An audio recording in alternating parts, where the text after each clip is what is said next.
Hey, what's up, everybody? This is Charles, and welcome you guys to another episode of the Dreamerspro Show, where we cover everything from sports, hot topics, classic debates, entertainment, and where we give you guys a fresh perspective on things and how we see them. So we all know that there's no question out there that ESPN First Take is one of the biggest sports shows probably in the world. Now, we all also know that the original star of that show was Skip Bayless, right?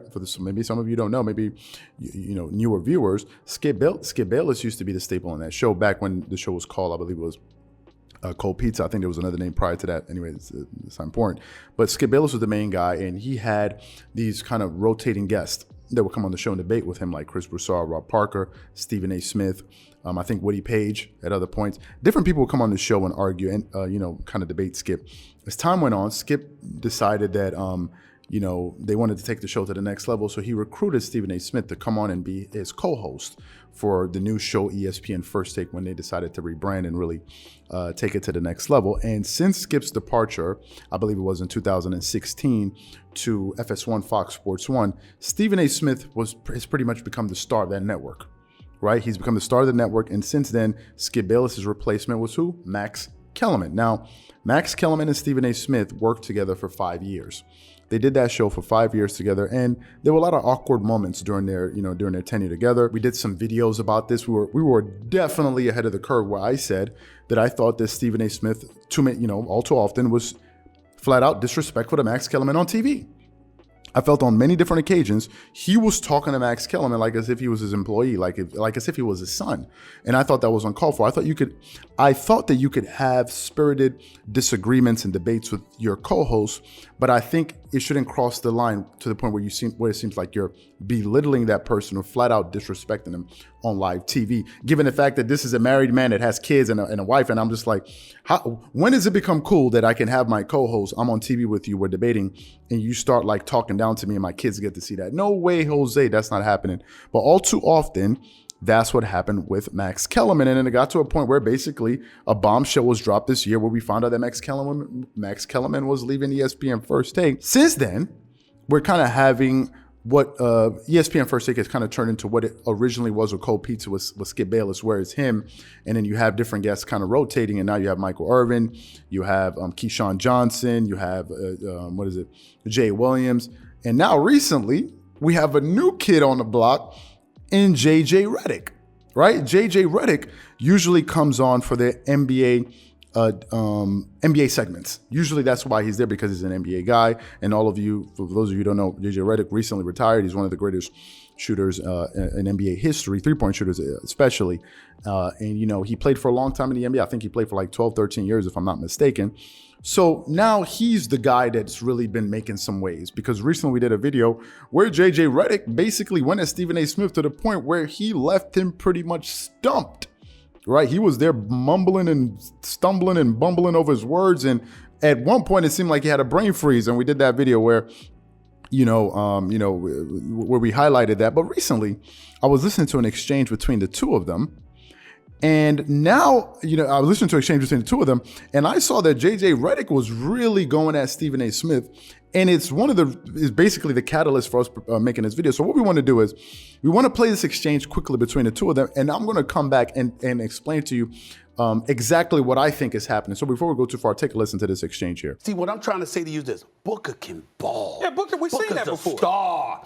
And I get the clutch stuff during the streak and all of that other stuff. And by the way, he showed up for some games in the playoffs too. He didn't melt beneath the pressure. Closeout game versus Denver. Closeout game versus the Lakers. Absolutely. Well, don't get us started with the Lakers. We know they were shelling themselves. And with Denver, Jamal Murray wasn't in there. Porter was still there before his back went out on him. And we wish him nothing but the best. But the bottom line is this: there's levels to this. That's like somebody going on the court. That's like somebody going on the court to shoot baskets, right? And then you think that you could shoot with JJ Redick. It ain't happening. It's not happening, damn it. That's just not you. You understand? You understand that? Devin Booker is great. He ain't Steph. Stop it. And you know it. Okay, that's great. Basketball is a team sport. Oh, God. Basketball is a team sport. And we've talked about this every time I've come on the show. Yes. The Warriors are a great team. Yes. So are the Phoenix Suns. I agree. So are the Phoenix Suns. There's just levels to it. But to There's say their levels. championship window has closed is asinine. No, it hasn't. It's not asinine. You said, listen. They're a better team than they were last year. You apologize to me last week. You going to apologize again? They're a better team than they were last year. You going to apologize? Their ancillary guys have all gotten better this year. Mikal Bridges, DeAndre Ayton, Cam Payne, Cam Johnson, Landry Shamet. We're talking levels. Better. And what I'm saying to you is, listen, Phoenix is a championship contender. Phoenix is to be respected. What I'm saying to you is this. When I think about Brooklyn at its best, when I think about Milwaukee at its best, when I think about Miami potentially at its best, there's only one team I look at in the Western Conference and go like this. I don't give a damn who you put them up against. One. And that's Golden State. And you can't find anybody in the NBA that would disagree with what I just said. And you know it. Why does the floor shrink when him and CP3 in a half-court set is on the floor together? Like last year, when you look at it, all of a sudden, the ball is in CP3's hands, and it's almost like nobody else is getting the shots off when they're supposed to. Well, it goes back to what I said earlier about how Golden State will defend a lot of pick and rolls tonight, and they'll switch. And when they switch, and you've got a guy like Devin, and you've got a guy like CP who can operate one-on-one, you shrink the floor against those guys. I want to say one thing. I want to say one thing. Problem to derail him like it did last year. I want to say one thing to Stephen A. about last year's finals. I want to say one thing. Yes. You could make an argument that they're up 2-0, right? You could make an argument that last year's finals came down to 2 plays. Giannis's block on Ayton, which was one of the greatest defensive plays of all time. Yes. And Drew stripping Devin at the end of the game and throwing the lob to Giannis. That's 2 different games that could have swung either. Now, in that exchange, there were a few underlying things that were happening. I'm going to tell you guys what I think. Obviously, you guys can come to your own conclusion. Here's the difference between JJ Redick and Max Kellerman. JJ Redick is not coming on ESPN from a position of weakness for 2 reasons. Number one, he's a former NBA player. He had a successful career, and he made a lot of money. That's number one. Number two, he already had his own thing going, the JJ Redick podcast. Last time I checked, I think they had 300,000 subscribers already. So he already created an audience for himself. It wasn't like some guy that auditioned for the job that had no proof of concept. It's like, okay, do you have an audience? Have you created it? Nobody knows it. No, he came out there and he's like, listen, I'm pretty good at what I do. I have an audience. We're getting millions of views a month, right? And I have a lot of money in my pocket. So I'm not coming from a position of weakness, right? And because of that, I feel that he doesn't feel intimidated by Stephen A. Smith whatsoever. There's nothing for him to feel intimidated about. Nothing, literally. And I think that's one of the things that is happening. And Stephen A. Smith, in my opinion, cannot bully him the way that he bullied Max Kellerman. The reason I felt as if he was bullying Max Kellerman is because on many occasions he said it on the show, especially when Max would go at him. He's like, slow your roll, bro. Slow your roll, bro. This is my show. This is my show, right? He said that a lot to Max. He can't say that to JJ Redick. You're not going to talk crap nonsense to a dude that you know got more money than you. You're not going to do that. That's just reality. The fact of the matter is this, and that's why I said it's important to make a lot of money in your life. And whoever tells you you don't need to make a lot of money, just get the hell away from that person because they're just wasting your time and they're just trying to pull you down into the pits where they are. Money gives you confidence.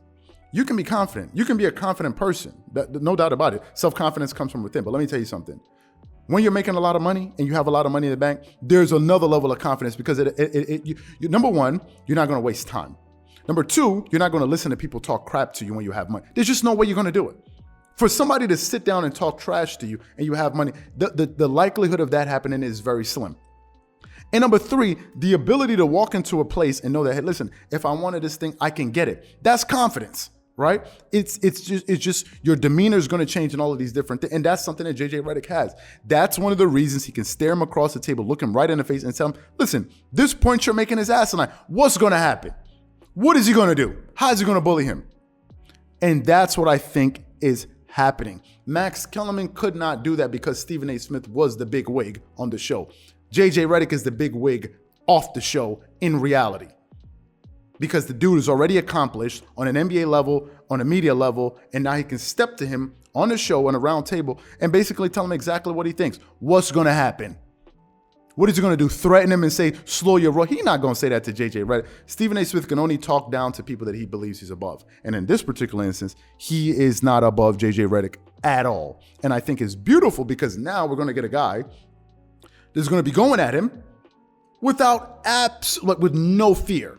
No fear because he has nothing to lose. He's not afraid of losing anything because he already has it. So these are my thoughts, and I think that's what's really at play here. And I think it's going to turn into a nightmare if they keep bringing this dude back, right? Because this dude actually knows basketball. If you listen to the exchange, JJ Redick is like, bro, you're just here talking about hype. You're judging this sport from a very superficial level. That's why I said you're only looking at one player, and JJ Redick is trying to break things down in a much more robust and analytical way, right? And he has the gravitas. He has the clout to do it because he was a former NBA player. So I love it, and I think it's going to be interesting moving forward. So what I want to know from you guys, what do you think about some of the points that I made? What do you think about my larger point? Whatever you guys think, please leave your thoughts and comments in the comment section below. Again, if you enjoyed the video, be sure to make sure you go ahead and hit the like button, hit the subscribe button, and hit the notification bell to be notified whenever we drop our content. Once again, this is Charles here from Dreamers Pro, wishing you guys an amazing day and catch you guys on the next episode.